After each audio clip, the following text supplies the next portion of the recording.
Cauncang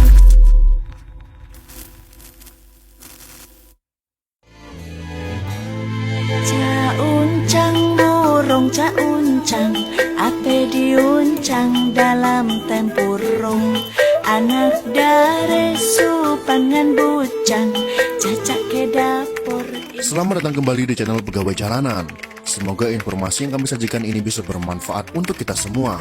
Silahkan kalian simak video ini agar kalian bisa menangkap informasi yang kami sajikan. Selamat menonton.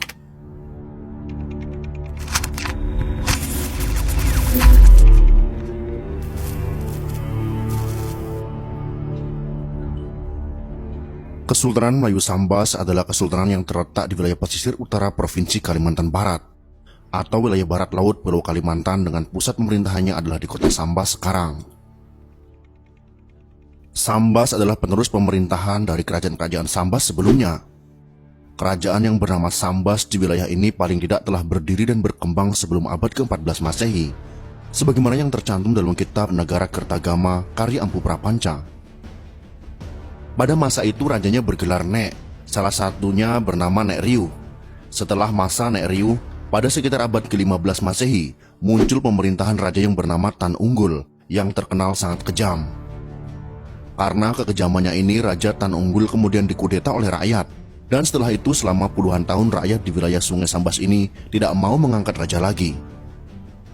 Pada masa kekosongan pemerintahan di wilayah Sungai Sambas inilah, kemudian pada awal abad ke-15 Masehi datang serombongan besar orang-orang dari Pulau Jawa, kurang lebih sebanyak 500 orang, yaitu dari kalangan bangsawan kerajaan Majapahit yang masih beragama Hindu. Mereka adalah keturunan dari Raja Majapahit sebelumnya yang bernama Wikramawardhana. Pada saat itu, di pesisir dan di tengah wilayah Sungai Sambas ini telah sejak ratusan tahun didiami oleh orang-orang Melayu yang telah mengalami asimilasi dengan orang-orang Dayak pesisir, di mana karena saat itu wilayah ini sedang tidak beraja sepeninggal Raja Tan Unggul, maka kedatangan rombongan pelarian Majapahit ini berjalan mulus tanpa menimbulkan konflik. Rombongan Majapahit ini kemudian menetap di hulu Sungai Sambas, yaitu di suatu tempat yang sekarang disebut dengan nama Kota Lama. Setelah sekitar lebih dari 10 tahun menetap di Kota Lama dan melihat keadaan wilayah Sungai Sambas ini aman dan kondusif, maka kemudian para pelarian Majapahit ini mendirikan sebuah kerajaan Hindu yang kemudian disebut dengan nama Panembahan Sambas. Raja Panembahan Sambas ini bergelar ratu, yaitu raja laki-laki, di mana raja yang pertama tidak diketahui namanya, yang kemudian setelah wafat digantikan oleh anaknya yang bergelar Ratu Timbang Paseban. Setelah Ratu Timbang Paseban wafat, lalu digantikan oleh adindanya yang bergelar Ratu Sapuda. Pada masa Ratu Sapuda inilah untuk pertama kalinya diadakan kerjasama perdagangan antara Panembahan Sambas dengan VOC, yaitu pada tahun 1609. Pada saat yang sama, rombongan Sultan Tengah, yaitu Sultan Sarawak pertama bin Sultan Muhammad Hasan, yaitu Sultan Brunei ke-9, datang dari Kesultanan Sukadana ke wilayah Sungai Sambas dan kemudian menetap di wilayah Sungai Sambas ini, tepatnya di daerah Kembayat, Srinegara. Anak laki-laki sulung Sultan Tengah yang bernama Sulaiman kemudian dinikahkan dengan anak bungsu Ratu Sapuda yang bernama Mas Ayu Bungsu, sehingga nama Sulaiman kemudian berubah menjadi Raden Sulaiman.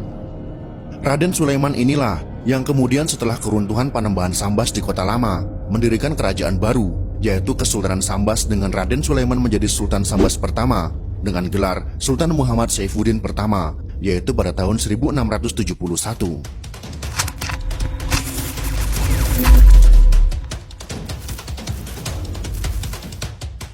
Sebelum berdirinya Kesultanan Sambas pada tahun 1671, di wilayah Sungai Sambas ini sebelumnya telah berdiri kerajaan-kerajaan yang menguasai wilayah Sambas dan sekitarnya.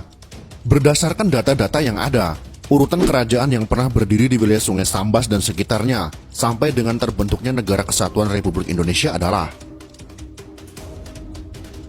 yang pertama adalah Kerajaan Wijayaputra yang berkuasa sekitar abad ke-7 sampai dengan 9 Masehi. Yang kedua adalah Kerajaan Nek Riu yang berkuasa sekitar abad ke-13 Masehi sampai dengan 14 Masehi. Yang ketiga Kerajaan Tan Unggul yang berkuasa sekitar abad ke-15 Masehi. Yang keempat adalah Panembahan Sambas yang berkuasa sekitar abad ke-16 Masehi. Dan yang kelima adalah Kesultanan Sambas yang berkuasa sekitar abad ke-17 Masehi sampai dengan 20 Masehi. Secara otentik, Kerajaan Sambas telah eksis sejak abad ke-13 Masehi, yaitu sebagaimana tercantum dalam kitab Negara Kertagama, karya Ampu Prapanca pada masa Majapahit. Kemungkinan besar bahwa kerajaan Sambas saat itu rajanya bernama Nek Riuh.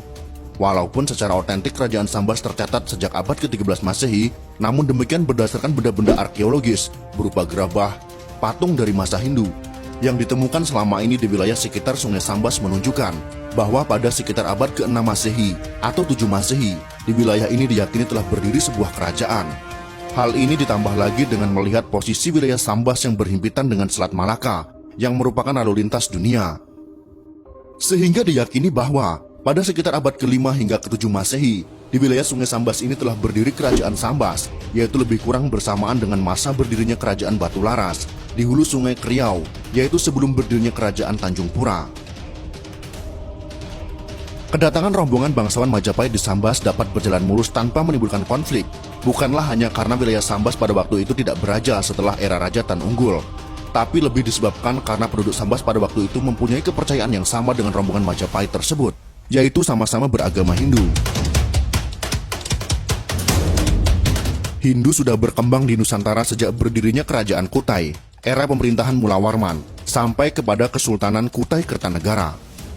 Wajar saja kalau pengaruhnya sampai ke wilayah Sambas. Jadi pada waktu itu belum ada istilah Melayu atau Dayak. Istilah atau penyebutan itu ada setelah masuknya Islam. Penduduk yang kemudian masuk Islam dinamakan Melayu, dan penduduk yang masih menganut Hindu atau Kaharingan dinamakan Dayak. Dayak memiliki arti orang hulu, yaitu orang yang tinggal di hulu sungai atau pedalaman. Disebut orang pedalaman atau hulu bukan karena mereka terdesak oleh masuknya Islam, tapi karena memang mereka belum tersentuh oleh syiar Islam, disebabkan mereka tinggal jauh di pedalaman. Pada waktu itu Islam umumnya memang disiarkan oleh pedagang-pedagang dari Gujarat, Hadramaut, dan dari Tiongkok. Pedagang-pedagang dan penjelajah lautan ini hanya singgah dan berdagang di daerah pesisir. Rombongan dari Jawa ini pertama kali mendarat di sebuah tempat yang dinamakan Pangkalan Jambu, sebuah tempat yang berada di Kecamatan Jawai, Kabupaten Sambas sekarang. Itulah sebabnya daerah tempat mendaratnya rombongan bangsawan dari Jawa ini dinamakan Jawai sampai dengan sekarang.